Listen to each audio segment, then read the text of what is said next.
So of అలా course చూస్తే ఇంకొక ఇంకొక ఇంట్రెస్టింగ్ క్వశ్చన్ రైజ్ చేయాలనుకుంటున్నాను. ఎందుకంటే మేబీ ఇది ఒక మిత్తో లేకపోతే ప్రచారము, దీనికి సంబంధించి కూడా మాట్లాడుకునే ప్రయత్నం చేద్దాం. మరి ముఖ్యంగా గ్రహణ సందర్భంలో, గ్రహణ సమయంలో వాటర్ తీసుకోవద్దు, అసలు ఏమి తాగొద్దు, తినద్దు, ఇదొక మాట వినిపిస్తూ ఉంటుంది. అంటే దాని మీద ఏమైనా సైన్స్ ఇంపాక్ట్ ఉంటుందా? ఆఫ్ కోర్స్ మీరు ఇప్పటికే చెప్పుకోవచ్చు ఏమో ఉండకపోవచ్చు అని చెప్పి. ఈవెన్ లిక్విడ్స్ మీద కూడా ఉంటుందా? ఎందుకు వచ్చింది మిత్? దీని మీద ఏమైనా ప్రాక్టికల్గా ఏమైనా జరిగిందా? ఎస్, ఆల్రెడీ ఆఫ్ కోర్స్ మనం చూస్తూనే ఉన్నాం, జన విజ్ఞాన వేదికలు లాంటివి చేస్తూనే ఉన్నప్పటికీ కూడా ఏమైనా దీనికి సంబంధించి ఎస్ ఇది మీరు చూడొచ్చు, ది ఫైనెస్ట్ ఎక్స్పెరిమెంట్ అన్నా బహుశా తప్పులేదేమో. ఏమంటారు శ్రీకాంత్ గారు దీని మీద?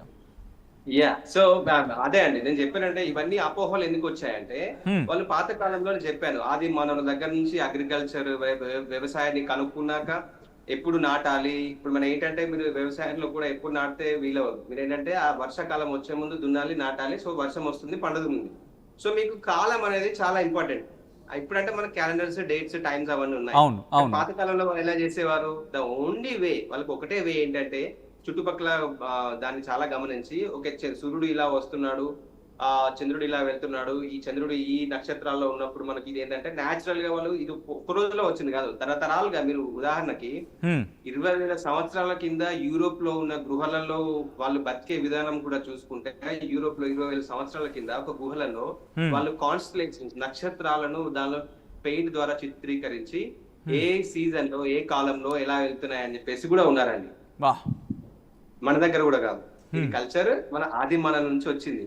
సో ఇప్పుడు ఇదంతా అంత స్పెషల్ గా సెలెస్టియల్ ఆబ్జెక్ట్స్ ని, ఆకాశంలో ఉన్న ఆబ్జెక్ట్స్ ని ట్రీట్ చేస్తారు. ఎందుకంటే అవి మనల్ని గైడ్ చేస్తున్నాయి కాబట్టి, మనకి పూజలు చేయడము, రిచువల్స్ చేయడము. సో ఇలా ఉన్నప్పుడు మనం ఒక క్యాలెండర్ తయారు చేసుకున్నప్పుడు మన మూన్ లో అంటే మన మన సంవత్సరంలో లూనార్ క్యాలెండర్ అంటారు. సంవత్సరంలో మనకి ఏంటంటే ఉత్తరాయణం, దక్షిణాయనం అని చెప్పేసి, అంటే ఉత్తరాయణంలో సూర్యుడు మొత్తము నార్త్ సైడ్ ఉత్తరం వైపు వచ్చేస్తుంటాడు, సమ్మర్ లో చాలా ఉత్తరం వైపు వచ్చేస్తుంటాడు, దాని తర్వాత దక్షిణం వైపు వెళ్తుంటాడు. సో నేచురల్ గా వాళ్ళు గమనించారు. అంటే ఇలా ఒక సింగిల్ సైకిల్ వచ్చేసరికి మనకి సుమారు 365 రోజులు పడుతున్నాయి అనమాట. సో వాళ్ళు ఏం చేశారు అంటే అలా 340 రోజులు అంటే దాన్ని డివైడ్ చేస్తే పౌర్ణమి టు పౌర్ణమి ఒక 12 సైకిల్స్ అవుతాయండి. పౌర్ణమి టు పౌర్ణమి 12 సైకిల్స్ అవుతాయి. అంటే ఈ లూనార్ సైకిల్ ని మనకు డేస్ కి చేసుకోవడానికి అది సంవత్సరం ఇది తీసుకపోయి ఆ 360 రోజుల్లో పెట్టారు. అది మన క్యాలెండర్ అయింది అనమాట. సో అలా క్యాలెండర్ అయింది. సో అందుకే ఇప్పుడు ఏంటంటే 12 సైకిల్స్ అనమాట. మూంత్ అంటే ఏంటంటే మీనింగ్ యాక్చువల్ గా మంత్ అంటే మూంత్. అది వచ్చిన చాలా మందికి తెలియదు. మనకు అప్పుడు ఈ సాంస్క్రిట్ గానీ ఇండో యూరోపియన్ లాంగ్వేజెస్ అంటారు. ఇప్పుడు అంటే ఈ మూంత్ అనే పదం ఎక్కడి నుంచి వచ్చిందండి? మూన్ ఎక్కడి నుంచి వచ్చింది? వండర్ఫుల్ క్వశ్చన్ అండి. యాక్చువల్ గా మీరు ఈ క్వశ్చన్ ఎందుకు చేశారంటే, నేను ఎందుకు దీనికి ఇంపార్టెంట్ చెప్తున్నాను. యాక్చువల్ గా భూమికి ఒక భూమి మనకు 1,400 కోట్ల సంవత్సరాల కింద ఇంకొక చాలా పెద్ద ఒక గ్రహం వచ్చి ఢీ కొట్టి మన భూమి పైన ఉన్న క్రస్ట్, దాని పైన బోర మొత్తం విచ్ఛిన్నం అయిపోయి, విస్ఫోటనం అయిపోయి దాని స్పేస్ లోకి వెళ్ళి ఒక రింగ్ లాగా ఫామ్ అయింది భూమి చుట్టూ. ఈవెన్చువల్ గా అది గ్రావిటీ వల్ల చిన్న చిన్న తునకలు అనేది, చిన్న చిన్న గ్రావిటీ అనేది పోయి పెద్దగా ఫామ్ అయ్యి అది మూన్ లాగా ఏర్పడింది. ఓకే రైట్, ఇది మూన్ లాగా ఏర్పడింది. ఏర్పడిన తర్వాత అప్పుడు మూన్ చాలా క్లోజ్ గా ఉండే మనకి. మూన్ చాలా క్లోజ్ గా ఉండే. ఎంత ఇప్పుడు సుమారు చాలా ఫార్దెస్ట్ పాయింట్ దూరంగా ఒక 4 లక్షల కిలోమీటర్ల దూరంలో ఉంటుంది మూన్. అప్పుడు 20,000 కిలోమీటర్ల దూరమే ఉండే అనమాట. అంటే 20 టైమ్స్ క్లోజర్, 20 సార్లు క్లోజర్ ఉంటే ఎంత పెద్దగా కనపడాలండి అది. అప్పుడు ఇప్పుడు అలలు 10-15 మీటర్ల దూరం వస్తుంటాయి, ఆడిపో 10-15 మీటర్ల ఎత్తులో. కానీ అప్పుడు 100 మీటర్ల ఎత్తులో, సుమారు 1 కిలోమీటర్ ఎత్తులో కూడా అంత పవర్ ఉండే అనమాట. కానీ ఏమైంది, ఈవెన్చువల్ గా అర్త్ కూడా చాలా స్పిన్ అవుతుంది అనమాట. అంటే 4 to 5 days 4-5 గంటలకు ఎర్త్ చాలా ఫాస్ట్ గా తిరుగుతుంది. అంటే మన డే ఓన్లీ 4-5 గంటలే ఉంటుండే అప్పుడు. సో ఇప్పటి అలా తిరగడం వల్ల ఇప్పుడు ఎర్త్ ఇలా ఉంది, మూన్ ఇక్కడ తిరుగుతున్నాడు. ఇలా తిరుగుతున్నప్పుడు ఏంటంటే మీరు సింపుల్ గా ఉంచండి, మీరు అక్కడ నిలబడ్డారు, మీ దూరంలో ఒక సింపుల్ ఒక వీల్ లో కొంతమంది మనుషులు కూర్చున్నారు, ఒక వీల్ లాగా తిరుగుతా ఉంది.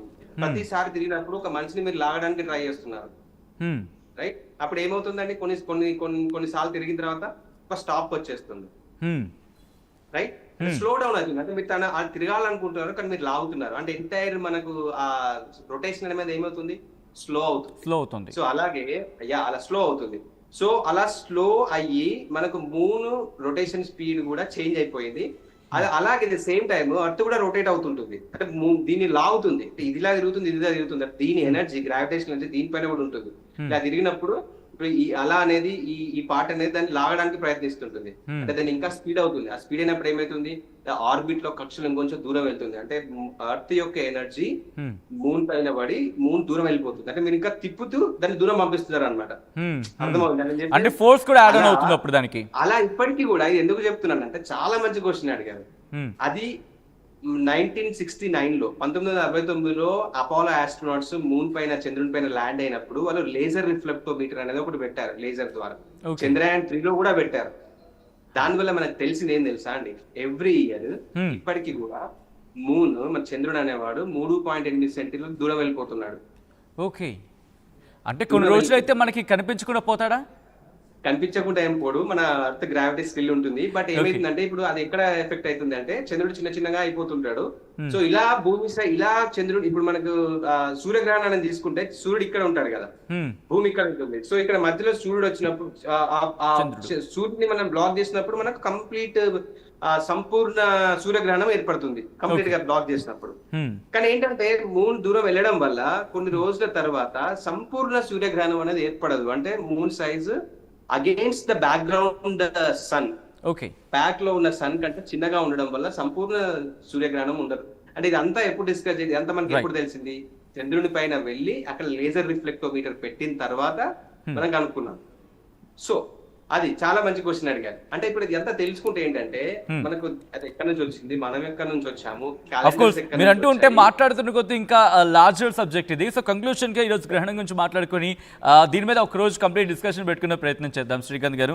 సో ఈ రోజు చంద్రగ్రహణం కాబట్టి సైన్స్ ఏం చెప్పాలనుకుంటోంది? ఎందుకంటే ఖగోళంలో జరిగే అంతరిక్షంలో జరిగే అద్భుతమైన వీక్షణమైన దృశ్యం అంటే చెప్తున్న సందర్భంలో ఏం చెప్తారు ఒక ఖగోళ శాస్త్రవేత్తగా మీరు?